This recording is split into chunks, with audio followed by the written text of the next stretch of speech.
talk about those early tech choices for post Legacy of Destruction. Make sure you guys smash the link, grab out of that subscribe button so you guys don't miss out on more often. The Dimensional Barrier. Wow. Who would have guessed? Tempai Dragons trying to be one of the better decks in the room? Well. Just Dimensional Barrier calls Synchro, and you don't really have to deal with anything.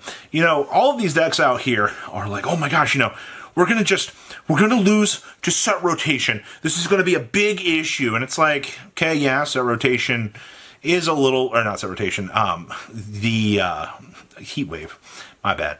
You're not going to lose set rotation, but we'll talk more about that here in a little bit. You get heat waved out here and you're like, oh, hey, you know, wow, I just got turn skipped. Dimensional Barrier lets you return the turn skip back to your opponent. And I think that's one big thing that you need to understand right now is Tempai Dragons is such an insane deck that, yeah, okay, we can Threatening Roar them, stop their battle phase, but then they can still set up Black Rays. They can still do all of these standard things that, you know, you're expecting them to do out here. I mean, yeah, it's a pretty common thing.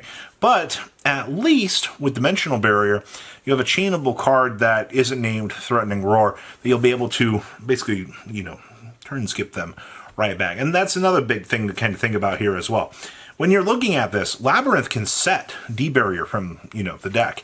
They have access to it right away. So doesn't that mean that Labyrinth would be able to naturally just have a good matchup against Tempai?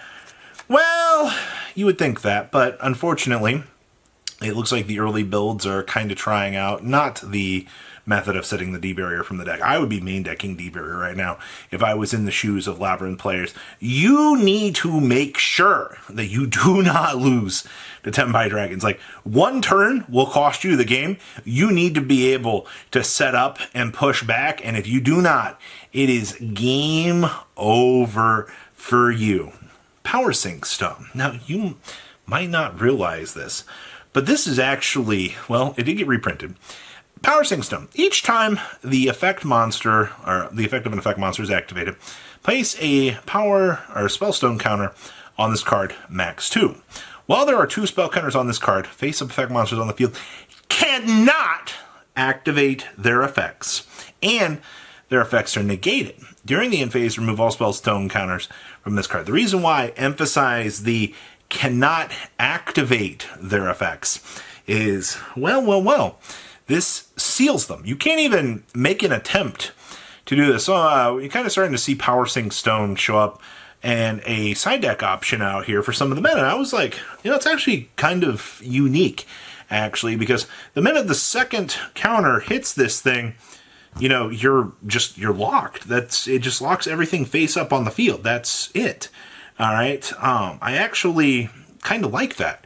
Being able to have a card that basically, so the build that this showed up in was a Melodious deck, so basically you can trigger the first counter on this card right away, which means if another effect monster activates, the second counter goes on it. That's typically when the negation starts to come in. It's actually kind of cool that we have a card that actually allows you some benefits to actually using it. I do think that this probably will show up a little bit as a side deck option. I think we're going to have to give people some time out here to kind of explore some of the options with this, and for people to kind of go, wow, you know, maybe there is something to this Power Sync Stone interactions, and maybe we'll have something to this. Who knows?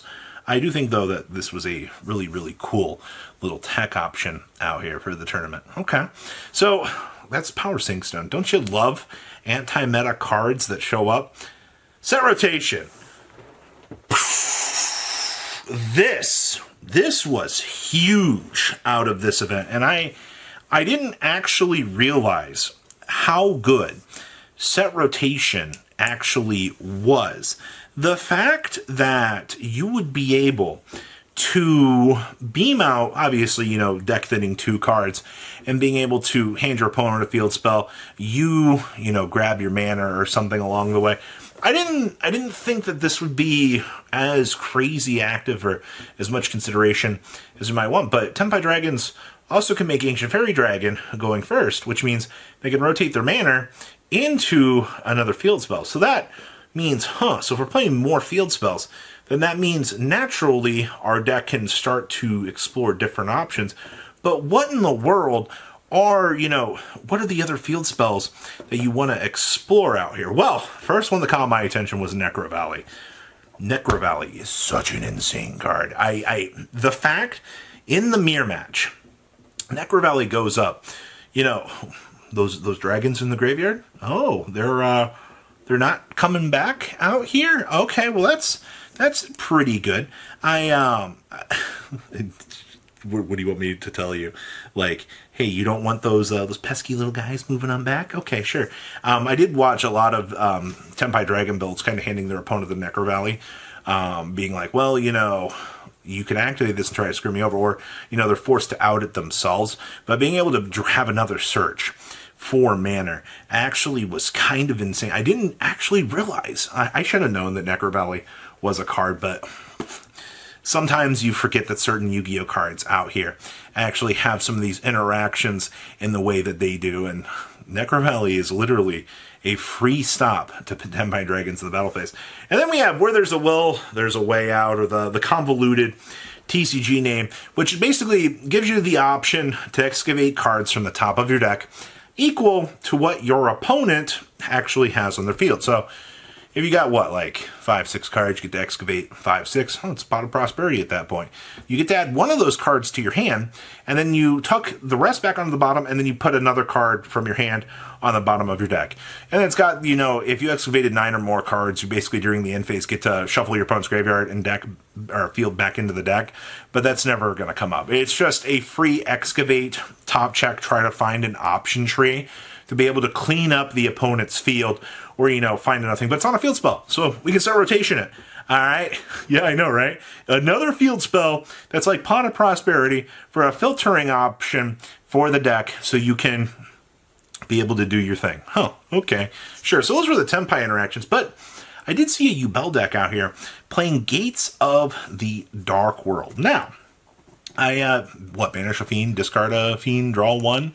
You have another set rotation target. Cool. Which means we can hand that to our opponent. We can also, we're not going to try to play Necro Valley and Yubel. We can, I guess. But the thing that you're doing with this is extra draw power. Hey, you have a set rotation, you blow off a Nightmare Throne over to your opponent, and you're like, okay, cool. Now we can go ahead and Gates of the Dark World, try to find something else. I believe that this is one of those cases that you look at, how bad your initial hand is, and you're like, okay, well, we have to make a really terrible decision here in order to try to find the best option to optimize. And I think you can do so. There's nothing saying when you're looking at, the opening hands and things like that, the Gates is going to be a bad card in the deck. I think it's definitely cool for you to be able to explore. So, 3 big field spells out here. Besides Banner and friends.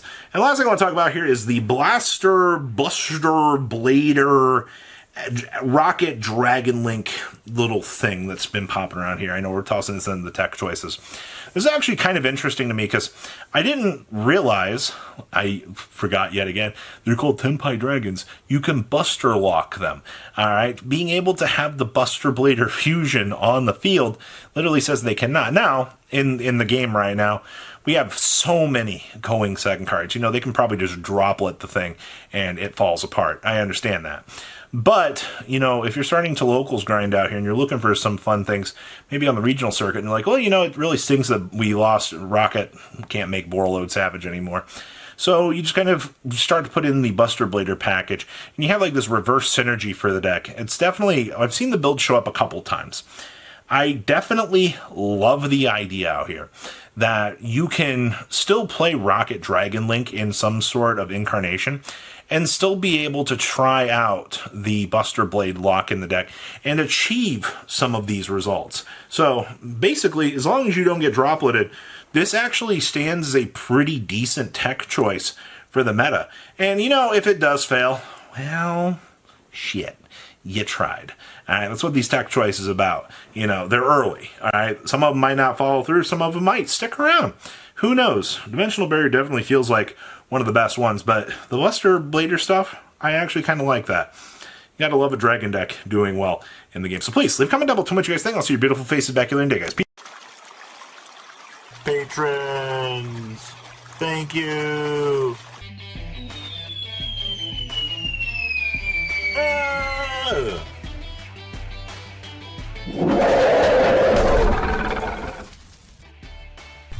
Thank you so much for watching. Check out these other videos.